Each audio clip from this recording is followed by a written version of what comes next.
London, September 1818.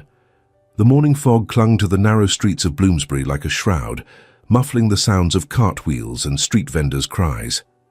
In a modest cottage on the unfashionable edge of the city, Miss Vivienne Carter stood at her writing desk, her fingers trembling as she broke the seal on a letter that would alter everything she had resigned herself to accept. At 28 years old, Vivienne knew precisely what society thought of her. The whispers had long since ceased to wound as they once had. Poor thing, past her prime. What a waste, really. All that intelligence with nowhere to direct it. She had made peace with invisibility, or so she told herself on mornings when the silence of her small cottage pressed too heavily against her chest. The black wax seal was embossed with her uncle's crest, a falcon in flight. Lord Edmund Carter, her father's elder brother, had been a distant figure throughout her life, more legend than relation, and now, according to the solicitor's precise script, he was dead. If you believe in second chances and stories that transform lives when hope seems lost, subscribe now and join us on this journey. You will not want to miss what happens next. Vivienne read the letter 3 times before the words penetrated the fog of disbelief.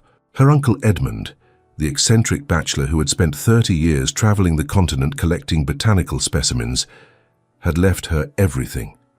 Willowmere Estate in Yorkshire, 150 acres of gardens and woodland, £12,000 in carefully managed investments yielding £700 annually, furniture, paintings, a library of 2,000 volumes.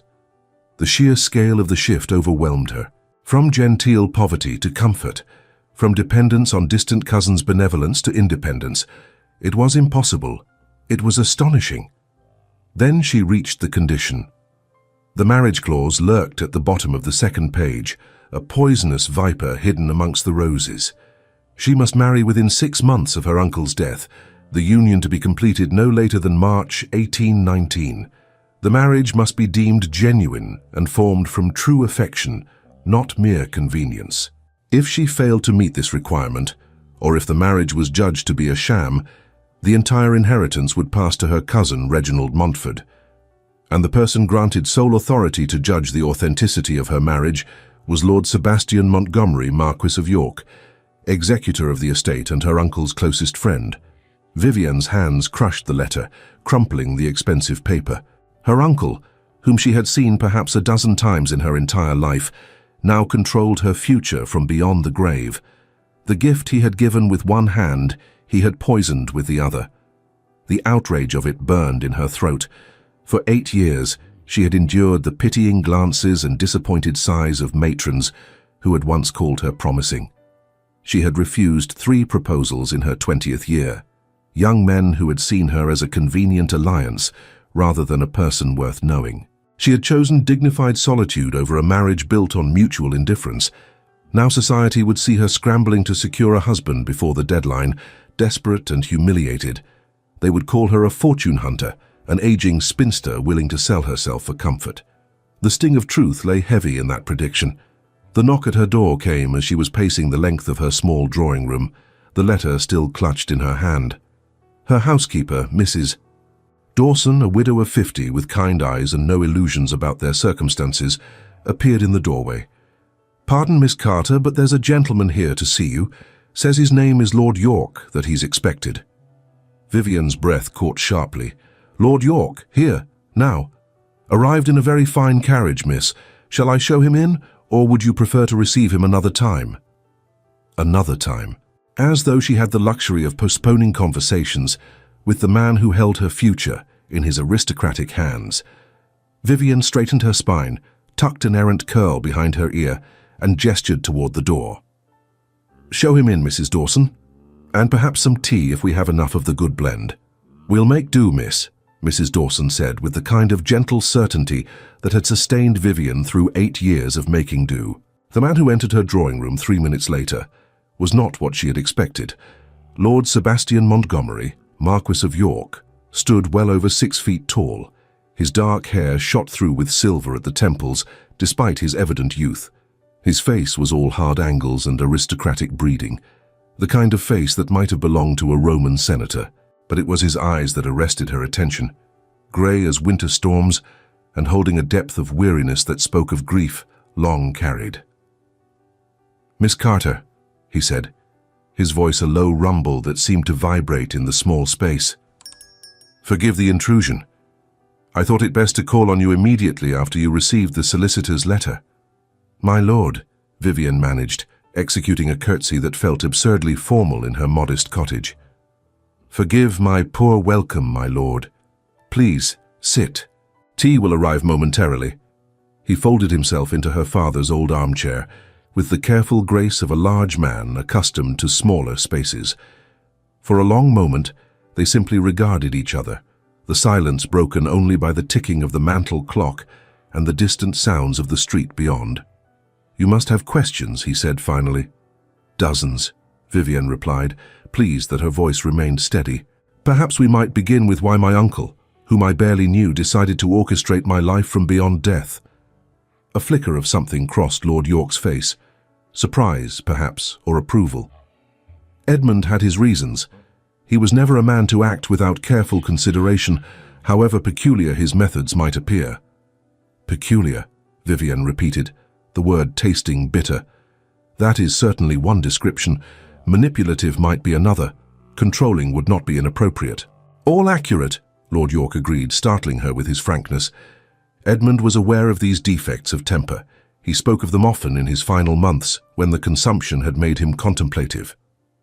Mrs. Dawson arrived with the tea tray, the good china that had belonged to Vivian's mother, arranged with careful precision. She poured for them both, her hands steady despite the oddness of serving a marquess in their humble cottage, then withdrew with a meaningful glance at Vivian. "You said he had his reasons," Vivian said once they were alone again. "I confess I am eager to hear them. What possible justification exists for forcing a woman of 28 into the marriage market like some desperate debutante?" Lord York accepted his teacup, his large hands making the delicate porcelain seem impossibly fragile. "May I speak frankly, Miss Carter?" "I would prefer it to polite evasion, my lord." "Very well." He set down his cup and leaned forward, his grey eyes fixed on hers with an intensity that made her pulse quicken. "Edmund believed you were wasting your life. He said you had chosen invisibility as a shield against disappointment, that you had convinced yourself that being overlooked was preferable to being seen and found wanting." The words hit her like a physical blow. Vivian felt heat rise in her cheeks, a mixture of shame and anger warring in her chest. "He had no right to judge how I chose to live." "No," Lord York agreed quietly. "He did not. But he loved you in his peculiar way. He spoke of you often, of the young woman who had asked the most acute question about botanical classification he had ever heard, who had corresponded with him about scientific matters, with such insight that he could not fail to overlook you were not a fellow scholar." Vivian's breath caught. She had written to her uncle exactly twice 10 years ago, after reading his published papers, on the cultivation of exotic orchids. He had responded with detailed enthusiasm, treating her observations with the respect he might have shown a colleague. The correspondence had lasted 6 months before fading into silence. She had assumed he had lost interest, that her questions had become tiresome. "He kept your letters," Lord York continued, "all 14 of them. He showed them to me 2 years ago, when he first began to plan his will. He said you had a mind that deserved better than to languish in obscurity, that you needed someone to see you truly. And so he decided to force me into marriage," Vivian demanded, though her voice had lost some of its edge. "How is that seeing me truly? How is that not simply another form of being told what I should be?" "Perhaps because he was not specifying whom you should marry," Lord York said. "Only that the marriage should be genuine, that it should be built on affection rather than convenience or desperation. He wanted you to have what he never allowed himself." Something in his tone made Vivian pause. "What do you mean?" Lord York was silent for a long moment, his gaze moving to the window where autumn light painted the street in shades of gold. "Edmund was in love once, 30 years ago, with the daughter of a country vicar. She was brilliant and beautiful, and utterly unsuitable by the standards of his family. He was young, barely 20, and he had not yet come into his title. His father forbade the match." "And he obeyed," Vivian said softly. "He obeyed," Lord York confirmed. The young woman married someone else within the year. Edmund never forgave himself. He spent 3 decades traveling, collecting, studying, filling his life with everything except what he truly wanted. In his final months, he spoke often of cowardice, of the life he might have lived if he had been brave enough to choose love over duty. He did not want to see your existence curtailed as his own had been by a father's cold ultimatum. Vivienne felt something stir in her chest, the anger bleeding away to leave something more complex in its wake. Understanding, perhaps, or recognition. And so he thought, to spare me the same regret. He hoped you might have the courage he lacked, Lord York said. Whether his method was wise or cruel, I cannot say. Perhaps it was both. And you, Vivienne said, studying the man across from her with new attention. You agreed to serve as judge of my marriage. That is a considerable burden of judgment. Surely you must have your own opinions about this arrangement. I do, he said simply. Edmund was my closest friend. I owe it to his memory to execute his will as he intended. But I want you to understand, Miss Carter, that I have no desire to see you forced into an unhappy union. The condition was meant to encourage genuine affection, not to trap you. Then you would not object if I chose not to marry at all? Vivienne challenged. If I decided to refuse the inheritance rather than submit to this manipulation? Lord York's expression grew thoughtful. He placed his teacup down with quiet precision. I would not object, but I would ask why you would choose poverty over the possibility of happiness. Because happiness cannot be commanded, Vivienne said, her voice sharp. Because love does not grow on demand, regardless of deadlines and inheritances. Because I spent 8 years learning to be content with solitude, and I will not pretend to sentiments I do not feel simply to satisfy my uncle's posthumous meddling.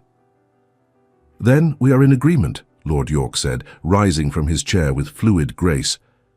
I will not ask you to pretend anything, Miss Carter, but I would ask that you consider the possibility that your uncle saw the truth you fear to acknowledge. And what might that be? Vivienne asked, standing to face him. That the life you have built is safe, he said quietly. But safety is not the same as fulfillment, and invisibility, however comfortable it may feel, is still a kind of death. He departed a few minutes later, leaving Vivienne standing in her small drawing room with her tea grown cold and her carefully constructed peace thoroughly shattered. The weeks that followed brought a flurry of activity that left Vivienne dizzy. The solicitors arranged for her immediate access to a quarterly allowance from the estate, enough to keep her cottage and expand her modest household. The deed to Willowmere would transfer upon her marriage or revert to Reginald Montford if she remained unwed past the deadline. Letters arrived daily from distant relatives and acquaintances who had not deigned to acknowledge her existence in years. Invitations to dinners and soirees appeared with startling regularity. The respectable invisibility she had cultivated was replaced by a different kind of attention, equally uncomfortable, but marked by a clear calculation. They smell the money, Mrs. Dawson observed tartly one morning, as she sorted through the latest batch of invitations. Vultures, the whole pack. Perhaps some are sincere, Vivienne suggested, though without much conviction. And perhaps the moon is made of cheese, Mrs. Dawson retorted. You mark my words, miss. You'll have a dozen proposals before Christmas, and not one of them will be worth the paper it's written on. The prediction proved uncannily accurate. Within 3 weeks of the inheritance becoming public knowledge, Vivienne received her first proposal. The gentleman in question was a widower of 50 with 6 children and a mortgaged estate. He assured her that she would make an excellent mother and household manager, that her advanced age made her ideally suited to a man who required practicality rather than romance. She declined with as much grace as she could muster. The second proposal came from a younger son with expensive tastes and no prospects. He spoke eloquently of their mutual interest and shared love of literature, though he had yet to mention a single book he had actually read. She declined more firmly. By October, she had received 5 proposals, attended 16 social events, and developed a new appreciation for the simple peace of invisibility. The marriage market, she discovered, was every bit as degrading as she had imagined 8 years ago. The only difference was that now she carried the taint of desperation, the knowledge that her time was running out. It was at Lady Helmsworth's autumn ball that she first encountered Mr. Philip Waverley. The ballroom at Helmsworth House blazed with the light of 100 candles, their glow reflected in the polished marble floors and the jewels adorning the throats of the assembled ladies. Vivienne stood near the refreshment table, a strategic position that allowed her to observe without actively participating, when a voice spoke at her elbow. I confess, I had not expected to find anyone else seeking refuge by the lemonade. The truly desperate usually position themselves near the dance floor. Vivienne turned to find a gentleman of perhaps 30 years regarding her with amused grey-green eyes. He was handsome in a conventional way, his fair hair artfully arranged, his evening clothes cut to perfection. But it was his smile that caught her attention, warm and seemingly genuine in a room full of calculated expressions. Perhaps I am desperate in a different way, Vivienne replied before she could stop herself. Desperate for a moment of peace rather than a dance partner. Then we are kindred spirits, he said, executing a bow that managed to be both correct and slightly mocking. Philip Waverley at your service, solicitor, occasional poet, and perpetual disappointment to my family's expectations. Vivienne Carter, she responded, surprised by her own willingness to engage. Spinster, reluctant heiress, and subject of considerable speculation. Ah, Mr. Waverley said, his eyes brightening with recognition. The niece of Lord Edmund Carter. I heard about the unusual terms of the inheritance. A marriage clause with a 6-month deadline. How delightfully Gothic. Gothic is not the word I would have chosen, Vivienne said dryly. Manipulative, perhaps, infuriating, certainly. But not without a certain poetic appeal, Mr. Waverley suggested. An aging uncle's final attempt to secure his niece's happiness. A race against time to find true love before the deadline expires. It is the stuff of novels. Novels end happily because the author wills it so, Vivienne countered. Real life is considerably more complicated. Then perhaps we should make our own story, Mr. Waverley said, his tone shifting to something more serious. One where a lady of intelligence and grace finds herself unexpectedly pursued by a gentleman who values minds over dowries and conversation over convention. Vivienne felt a flutter of something she could not quite name, hope, perhaps, or simply surprise. That is a lovely sentiment, Mr. Waverley, but we have only just met. Which means we have 5.5 months to discover if that sentiment might grow into something more substantial, he replied. If you would permit me to call on you, Miss Carter, I would very much like to explore that possibility. Before she could respond, a familiar voice spoke from behind them. Miss Carter, Mr. Waverley. Vivienne turned to find Lord York standing a few feet away, his expression unreadable. He was dressed in impeccable evening attire, his dark coat emphasizing the breadth of his shoulders, his cravat tied with understated elegance. Several matrons and their daughters stood a discreet distance away, clearly hoping for an introduction. Lord York, Vivienne said, surprised by how the simple sight of him steadied something inside her. I did not know you were acquainted with Mr. Waverley. We have met, Lord York said, his gaze moving to the younger man with cool assessment. Waverley is a solicitor with Marsh & Associates, I believe. They handle some minor business for one of my estates. Minor business indeed, Mr. Waverley agreed with easy charm. Though I aspire to more significant matters, perhaps even matters of the heart. The last words were directed at Vivienne, accompanied by a smile that would have charmed birds from trees. But she noticed that Lord York's expression had grown colder, his jaw tightening almost imperceptibly. How fortunate, Lord York said, his tone suggesting he found it anything but. Miss Carter, I wonder if you might spare me a dance. I believe the next set is a quadrille, which should suit our purposes. It was not a question, though he phrased it as one. Vivienne found herself nodding before she had quite decided to do so. Of course, my lord. Until next time, Miss Carter, Mr. Waverley said, bowing gracefully. I shall call on you next week, if I may. Lord York offered his arm, and Vivienne placed her gloved hand on his sleeve, feeling the solid warmth of him even through layers of fabric. He led her onto the dance floor as the musicians began the opening strains, other couples forming the traditional square around them. Was that necessary? Vivienne asked quietly as they moved through the first figures of the dance. Was what necessary? Lord York replied, his tone carefully neutral. Interrupting my conversation, asserting your authority as executor, making it clear that you have some claim on my time. I made nothing clear except that I wished to dance, Lord York said. If Mr. Waverley chose to interpret that as a territorial display, that speaks more to his own insecurities than my intentions. Vivian studied his face as they circled each other, the dance bringing them close and then separating them in the stylized pattern. You do not like him. I do not know him well enough to form an opinion, Lord York said, though his tone suggested otherwise. But I am familiar with his circumstances. 3 years ago, he was on the verge of being dismissed from his position due to irregularities in client accounts. Only the intervention of a senior partner saved his position. Irregularities, Vivian repeated, her stomach tightening. What manner of irregularities? Nothing proven, Lord York said carefully. But there were questions about gambling debts and loans taken against future commissions. He has since developed a reputation for courting wealthy widows and heiresses. The music swelled around them as they completed another figure, Vivian's hand briefly clasping Lord York's before they separated again. You think he is pursuing me for my inheritance? I think you should be cautious, Lord York said. You have 5 months remaining before the deadline. That is time enough to make an informed choice, but also time enough to be deceived by someone skilled in deception. Anger sparked in Vivian's chest, hot and sudden. And you, as executor, feel it is your duty to protect me from my own foolishness?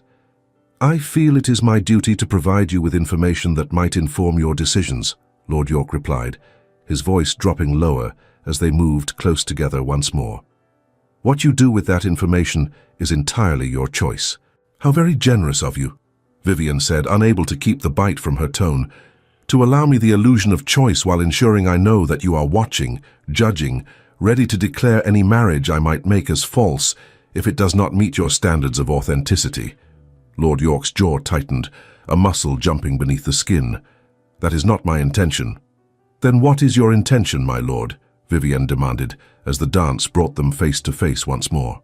To execute my uncle's will, to ensure I make the correct choice, or simply to remind me that I am not truly free, that someone else still controls my future. The music ended before he could respond. The other dancers began to melt into the crowd around them. Lord York stood frozen for a moment. His grey eyes seemed to measure her very soul with an intensity that made her breath catch. My intention, he said finally, so quietly that only she could hear, is to see you happy, even if that happiness comes at the cost of my own peace. He bowed, formal and distant, and departed before she could ask what he meant. The weeks leading up to Christmas brought a peculiar routine. Mr. Philip Waverley called on Vivian 3 times each week, arriving with flowers and books of poetry, engaging her in conversations that ranged from literature to current events. He was charming and attentive, treating her intelligence as an asset rather than an oddity. When he spoke of his modest but respectable practice, his hopes for the future, his appreciation for companions of the mind rather than mere beauty, Vivian found herself almost believing in the possibility of affection. Almost. Lord York, meanwhile, maintained a careful distance. He sent regular correspondence regarding the management of Willowmere Estate, asking her opinion on matters of staffing and repairs, treating her as the future owner rather than a temporary beneficiary. But he did not call on her, did not attend the same social events, did not offer any further warnings about Mr. Waverley's character. His absence felt louder than his presence had ever been.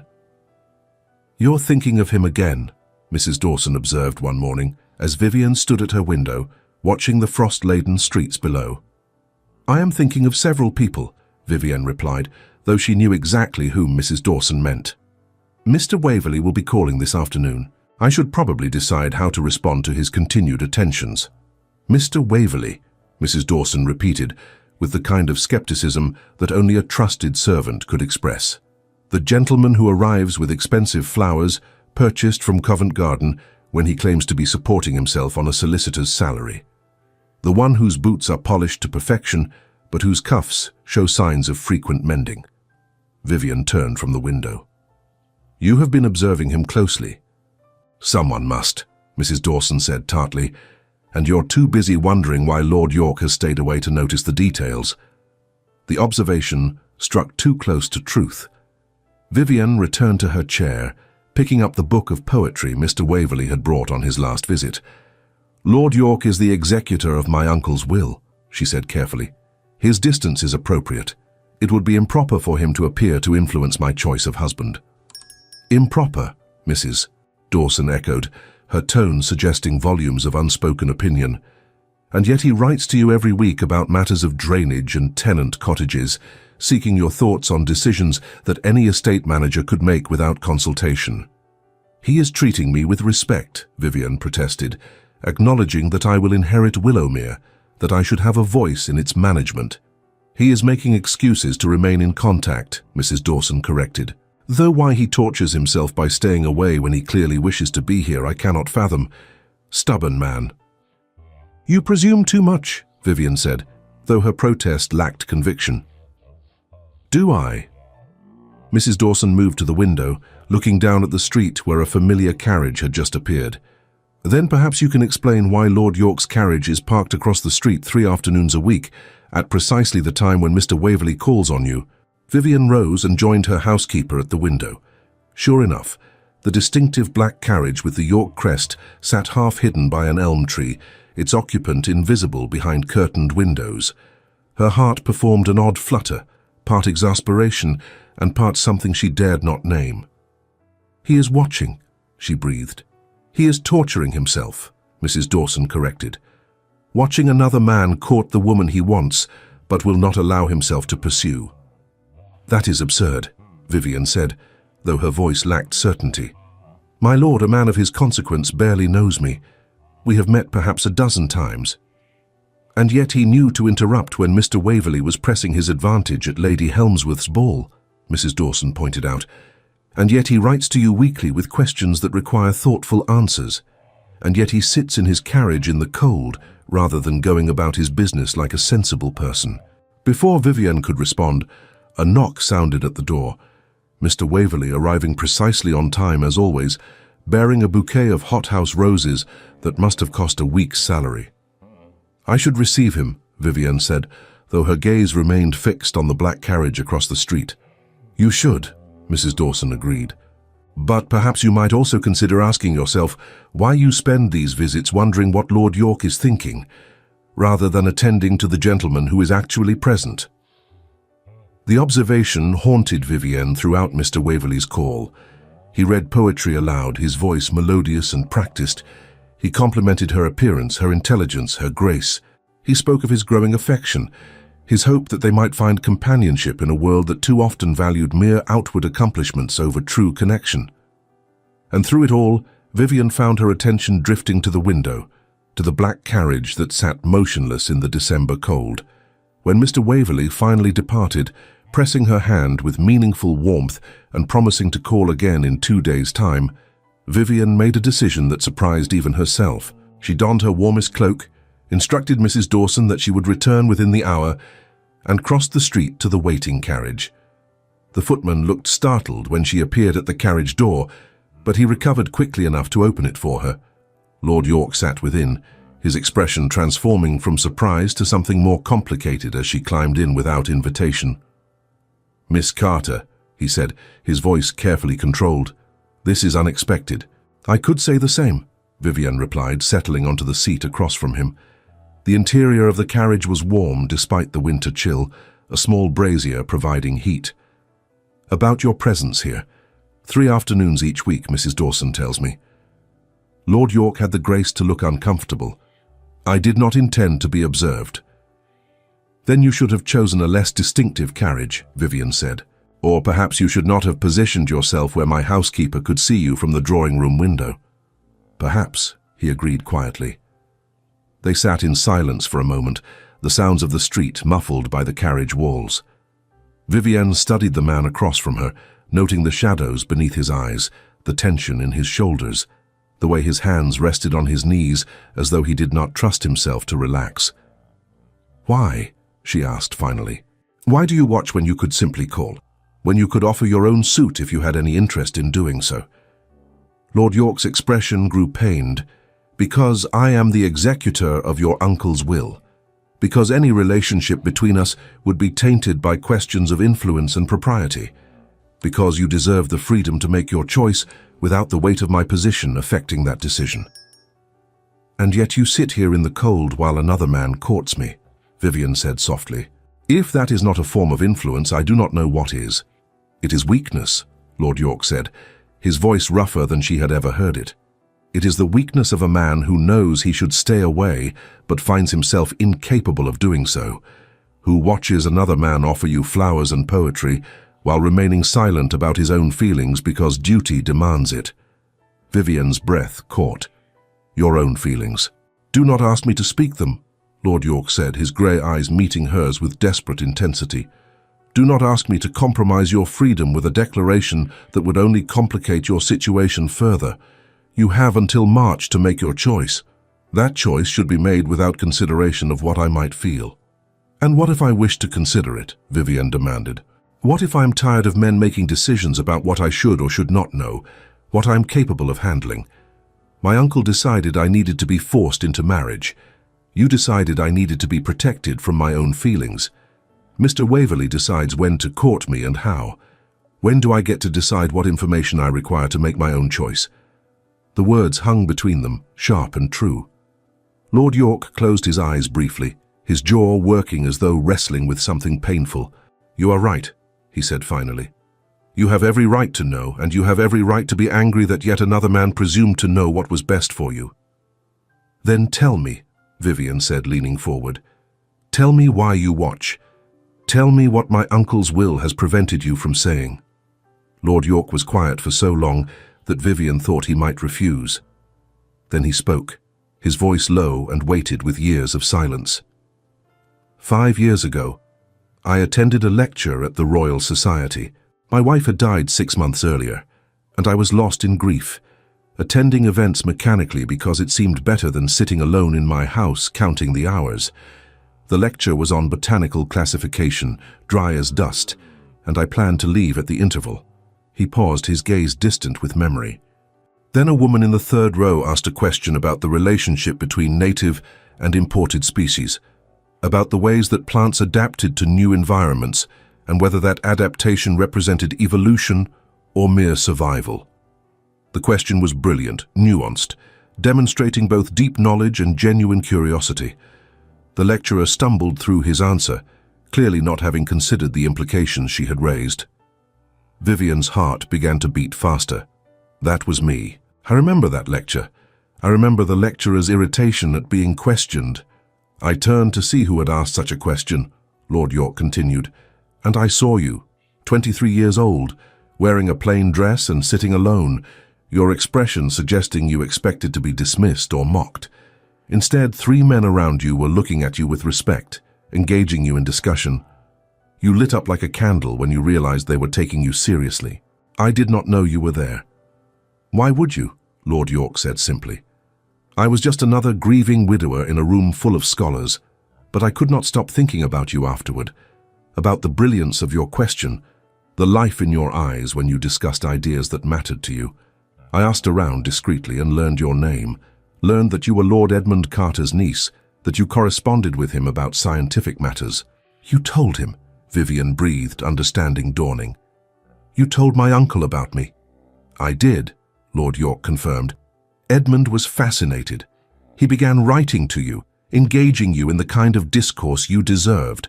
And I told myself that this was enough, that connecting you with someone who could appreciate your mind was all I could offer. I was still wrestling with the betrayal of my wife's memory, still convinced that loving anyone else would be a betrayal of her. And then my uncle included you in his will, Vivian said, the pieces falling into place. He made you the executor, the judge of any marriage I might make. He trapped us both, Lord York said with a bitter laugh. He saw what I felt, what I was too cowardly to acknowledge even to myself, and he created a situation where I would have to watch you be courted by others, unable to declare my own interest without seeming to abuse my position. It was punishment and gift, both. Vivian felt as though the world had tilted on its axis. All these years she had thought herself invisible, overlooked, passing through life like a ghost. But this man, This reserved and wounded aristocrat had been watching, had been feeling, had been trapped by the same uncle who had tried to orchestrate her happiness. "You could have told me," she said quietly. "When you first came to my cottage, you could have explained, and put even more pressure on you." Lord York shook his head. "No, you deserved the freedom to make your choice without the weight of my feelings influencing that decision. If you found affection with Waverley or another, I would execute the will as Edmund intended and step aside. Even though it would destroy you to do so," Vivian said, seeing the truth of it in his eyes. "Even then," he agreed, "because your happiness matters more than my peace." The carriage seemed impossibly small, the air between them charged with years of unspoken feeling. Vivian felt the weight of decision pressing down on her, the awareness that this moment would shape everything that followed. "Mr. Waverley will propose soon," she said. "He has been building to it for weeks. The flowers, the poetry, the meaningful looks and pressed hands. He believes I will accept." "Will you?" Lord York asked, and there was such carefully controlled pain in the question that Vivian's throat tightened. "I do not know," she answered honestly. "He is kind. He is attentive. He claims to value my intelligence, my character. On paper, he is everything I should want. And yet..." "And yet," Lord York prompted when she trailed off. "And yet, when he reads me poetry, I find myself thinking about estate management," Vivian said, a laugh catching in her throat. "When he brings me flowers, I wonder what you thought of my last letter about the tenant cottages. When he speaks of affection, I feel nothing except a vague sense of obligation. Is that not absurd?" "It is not absurd," Lord York said quietly. "It is your heart telling you something your mind has not yet accepted." "And what is my heart telling me?" Vivian asked, though she suspected she already knew. Lord York leaned forward, close enough that she could see the flecks of blue in his grey eyes, the fine lines that bracketed his mouth. "That is for you to discover, Miss Carter, not for me to influence." "Even now?" Vivian breathed. "Even after you have told me everything, you will not state your feelings plainly?" "I will state them plainly when you are free to receive them without pressure," Lord York said. "When the deadline has passed or been met, when the inheritance is settled, when you can hear my words without wondering if I am trying to manipulate you into a choice that serves my interests." "That is very noble," Vivian said, frustration and admiration warring in her chest. "And very vexing." "I am aware," Lord York said with the ghost of a smile.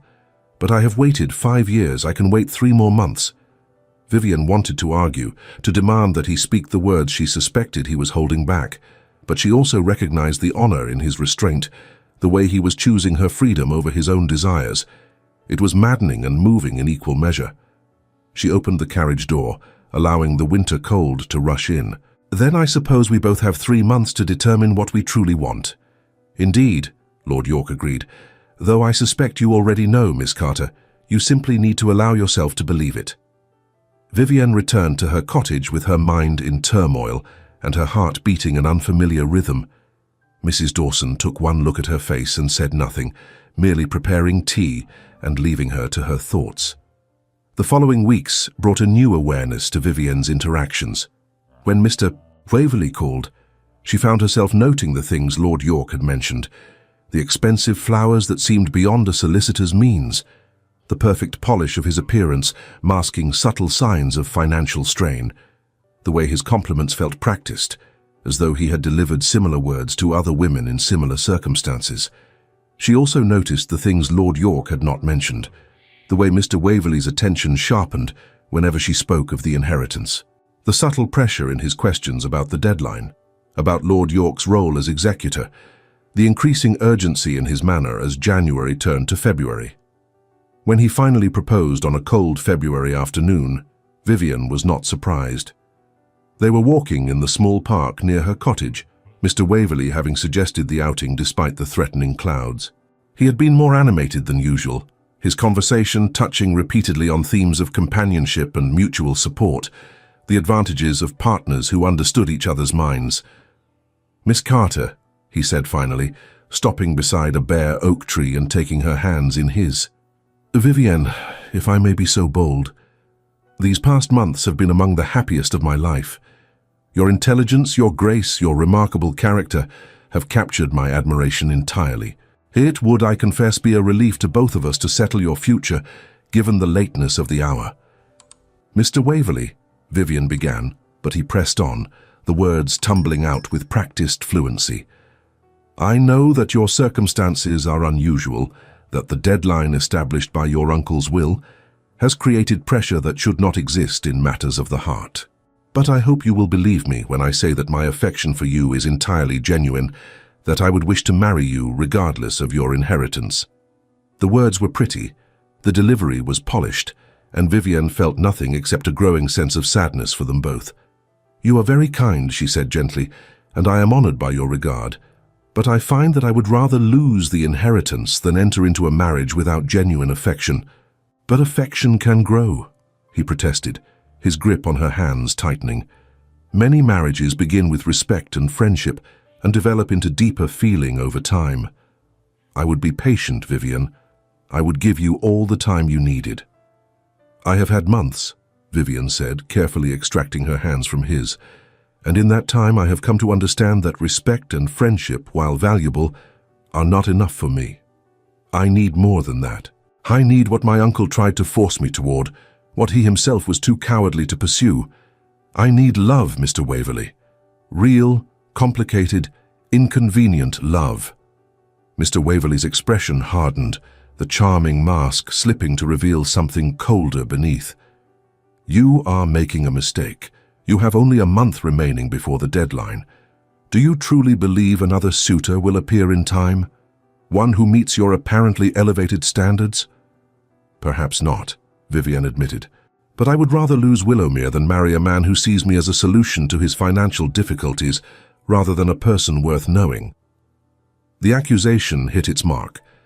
Mr. Waverley's face flushed, anger and embarrassment warring in his expression. You accuse me of fortune hunting. You who have been desperately seeking a husband these past months, like every other aging spinster afraid of dying alone. I accuse you of nothing except being human, Vivian said quietly, refusing to let the cruel words wound her as they might have months ago. We all have our reasons for the choices we make, but I will not marry you, Mr. Waverley. I regret that your hopes must be disappointed. She walked away before he could respond, leaving him standing beneath the bare oak tree with February wind cutting through his carefully tailored coat.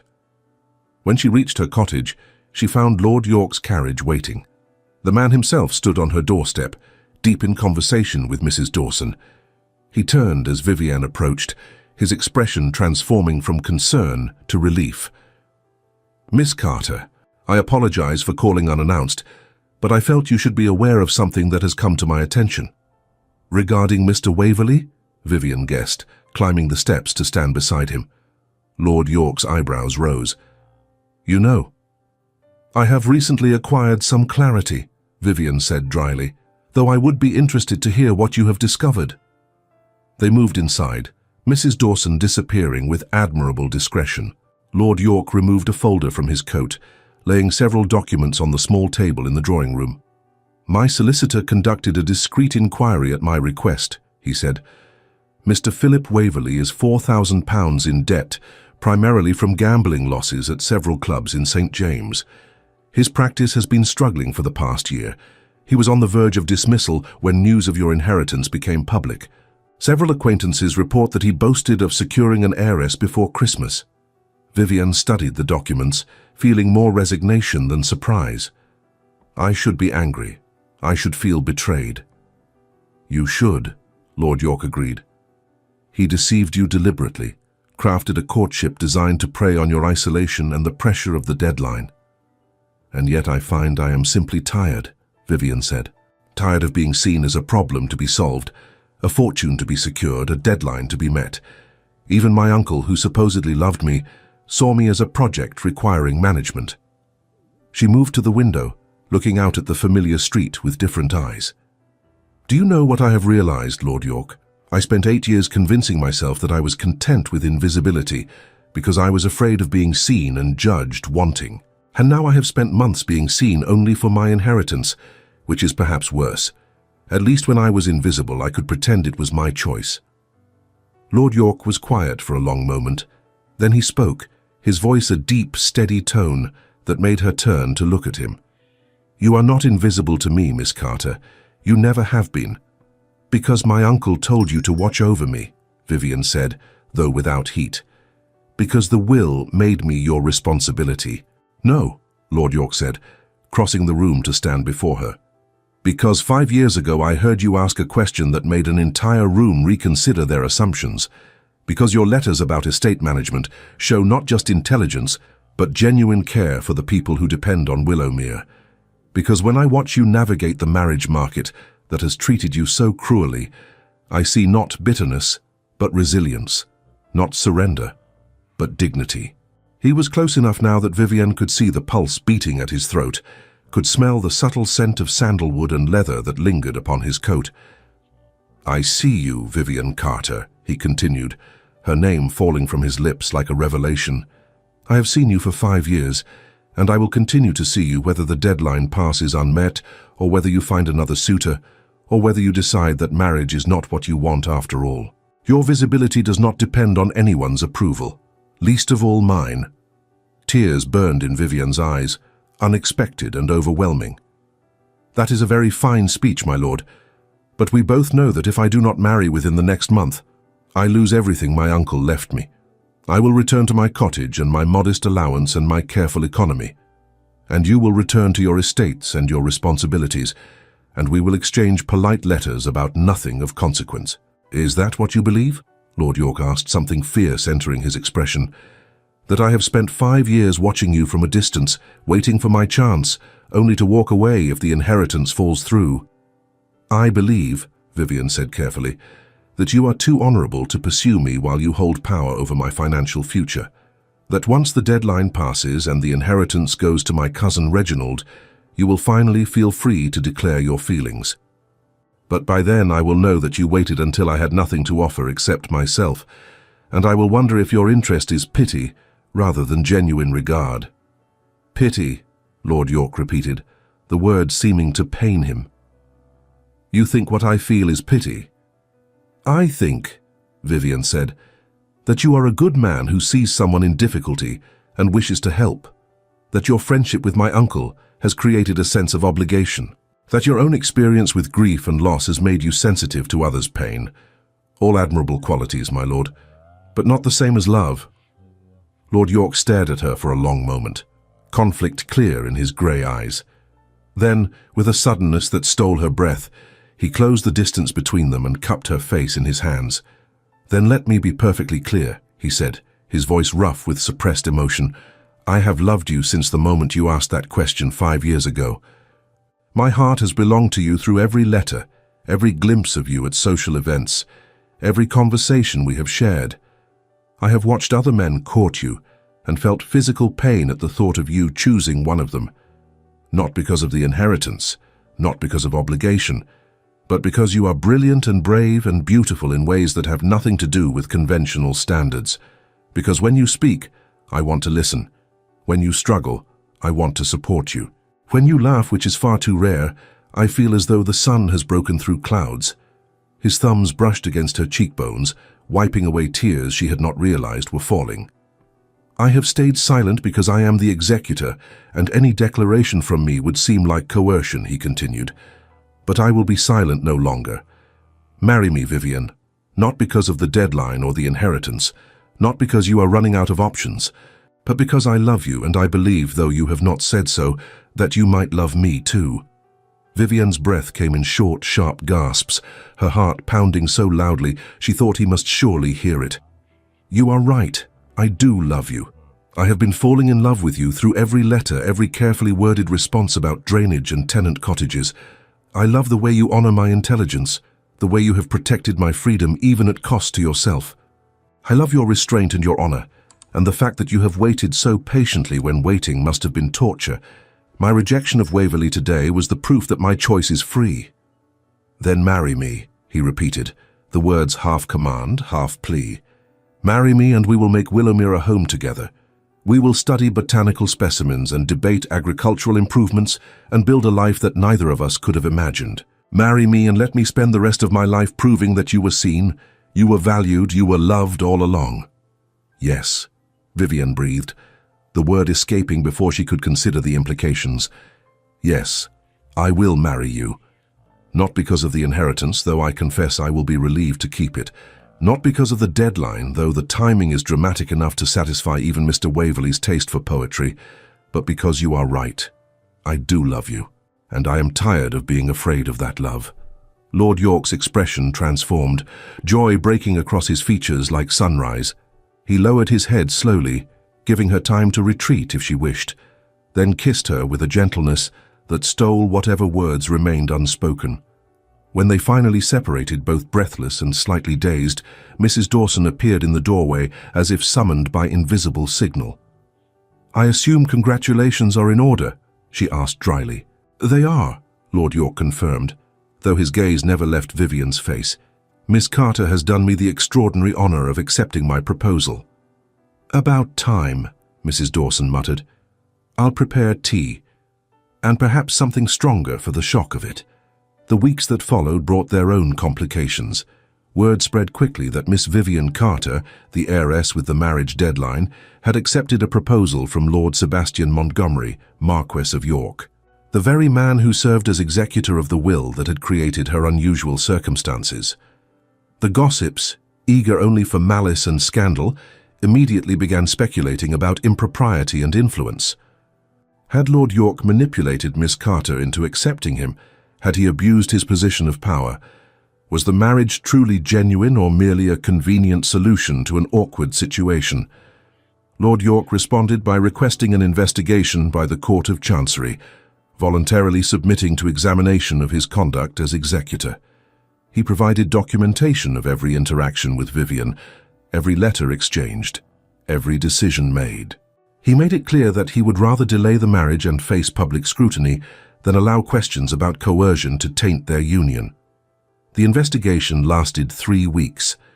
During that time, Vivian was interviewed separately, asked to detail the circumstances of their courtship. Questioned about whether she felt pressured or influenced by Lord York's position, she answered every question honestly, describing his restraint, his protection of her freedom to choose, his refusal to declare his feelings, until she had rejected other suitors. She spoke of the 5 years he had waited, watching from a distance, honoring his friend's memory while wrestling with his own desires. When the investigators asked if she loved him, she said simply, yes, and dared them to question the truth she heard in her own voice. The Court of Chancery delivered its verdict in late February. The court confirmed that Lord York had conducted himself with propriety and honor throughout the execution of the will. The marriage, while unusual in its circumstances, appeared to be entirely genuine. Miss Carter was declared to be of sound mind and free will, capable of making her own decisions without undue influence. They were married on the 15th of March, 1819, in a small ceremony at the church near Willowmere Estate. The bride wore a gown of ivory silk with lace at the sleeves, simple and elegant. The groom stood at the altar with tears in his eyes, no longer attempting to hide his feelings behind restraint and duty. Vivian's cousin Reginald Montford attended, having sent a letter acknowledging that the inheritance had gone to the person who truly deserved it. Several of Lord York's closest friends filled the pews, along with Mrs. Dawson and a handful of servants who had served the Carter family for decades. The vicar, who had known Vivian since childhood, smiled as he pronounced them husband and wife. "You have waited long for this happiness," he told them quietly. "May it be worth the wait." "It already is," Vivian replied, her hand clasped in her husband's, her heart fuller than she had ever imagined possible. The wedding breakfast was held at Willowmere, the estate that had seemed like a prison when Vivian first learned of its conditions, now converted to hope. Lord York, now properly her husband, though she still thought of him as Sebastian in her mind, led her through the gardens after the guests had departed, showing her the botanical specimens her uncle had collected over 30 years. "He left notes," Sebastian said, producing a leather-bound journal from his coat. "Instructions for their care, observations about their growth patterns, and at the end a letter for you."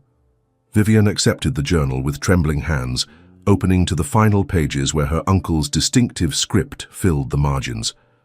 "My dear Vivian," the letter began, "if you are reading this, then my gambit has succeeded and you have married Lord York. Or perhaps you have defied me entirely and chosen your own path, in which case I applaud your courage and only regret that I will not be present to witness it. I spent 30 years collecting these specimens, studying their patterns, learning how they adapt and thrive in new environments. And I learned this. Survival is not the same as flourishing.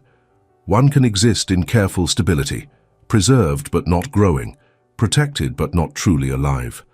I was such a specimen, carefully cultivated, protected from risk, surviving in my controlled environment, but never truly flourishing. I chose safety over love, duty over desire.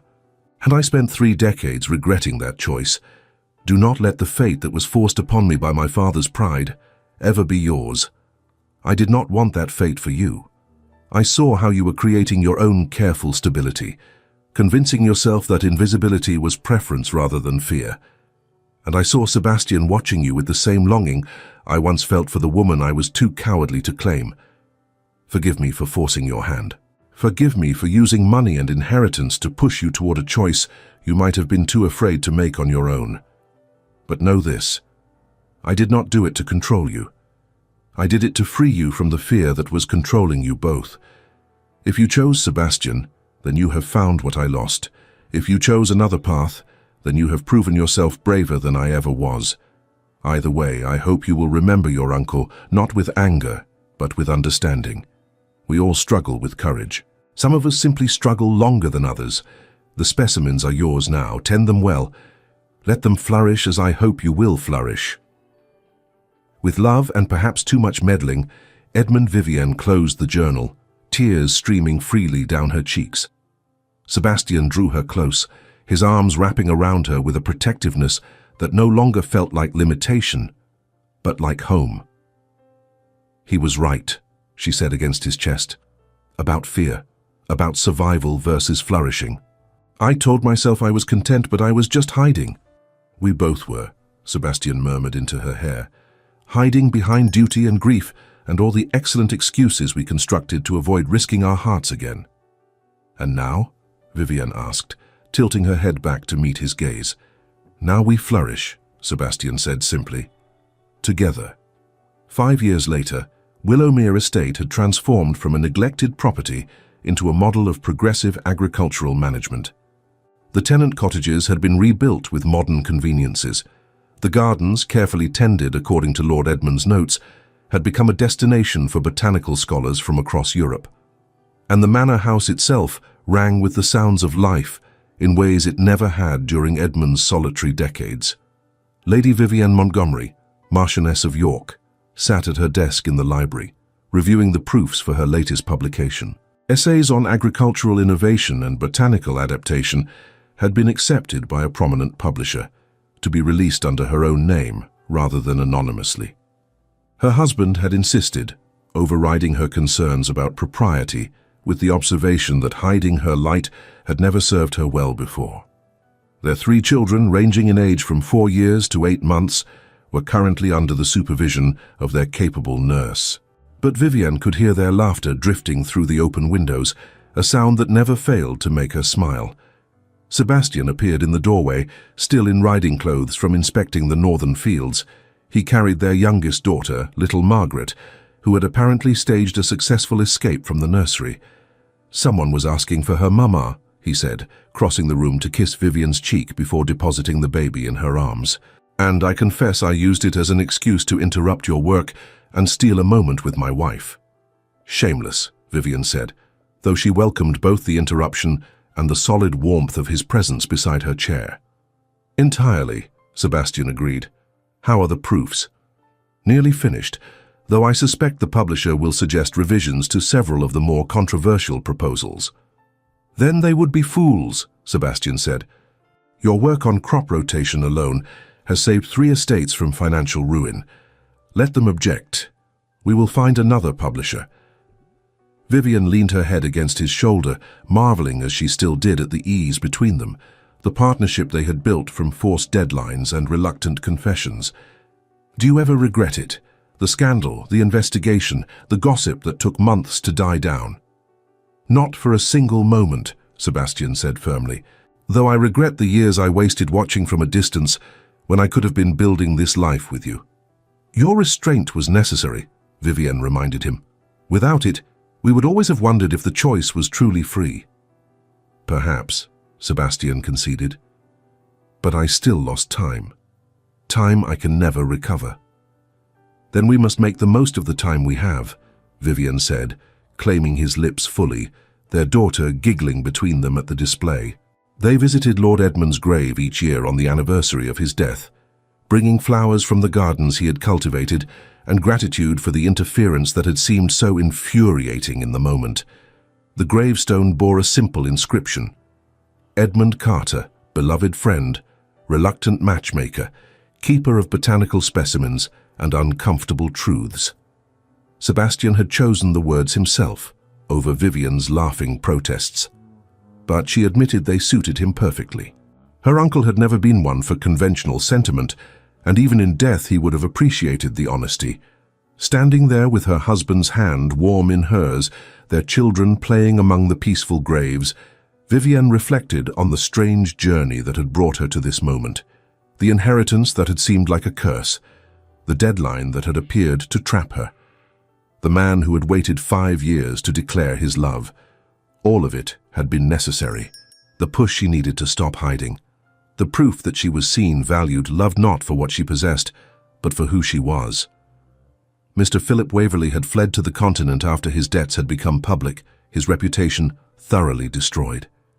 Vivienne heard occasional reports of him attempting to court wealthy widows in Italy or France, always unsuccessful, always one step ahead of creditors. She felt no triumph in his downfall, only a distant pity for a man who had never learned that shortcuts always extracted their price eventually. As for being called unmarriageable at 28, Vivienne had come to see it as the world's failure of imagination rather than her own deficiency. She had not been unmarriageable. She had simply been waiting for a marriage worth having, for a partner who saw her mind as clearly as her circumstances, who valued her courage as much as her inheritance. She had found that partner, not through the deadline or the manipulation or the forced choices, but through years of patient observation, careful restraint, and the willingness of 2 wounded people to risk vulnerability one more time. "What are you thinking?" Sebastian asked as they walked back toward the house, their children racing ahead on the path. "That your friend Edmund was infuriating and meddlesome and absolutely right," Vivienne said, "and that I am grateful to him every day, even when I want to curse his memory for putting us through such unnecessary complications." "I suspect that would please him immensely," Sebastian said with a smile. "He always did enjoy being proven right, especially when his methods were questionable." "Then let us hope he is watching somehow," Vivienne said, "so he can see that his meddling, however uncomfortable, led to exactly what he hoped. Not just marriage, but partnership. Not just survival, but flourishing." They reached the house as the sun began to set, painting the Yorkshire sky in shades of gold and rose. Inside, the servants were preparing dinner. The nursery awaited their children. The library held Vivienne's work, Sebastian's correspondence, the shared life they had built from forced circumstances and genuine love. And in the gardens, Lord Edmund's botanical specimens continued their growth, adapting and thriving in the rich soil of Willowmere, proof that even the most carefully controlled life could break free of its constraints and reach toward the light. Thank you so much for staying with us until the end of this journey. If this story of second chances and hard-won love touched your heart, please like, subscribe, and share it with someone who needs to hear it. Your support helps us continue creating stories of resilience, transformation, and hope.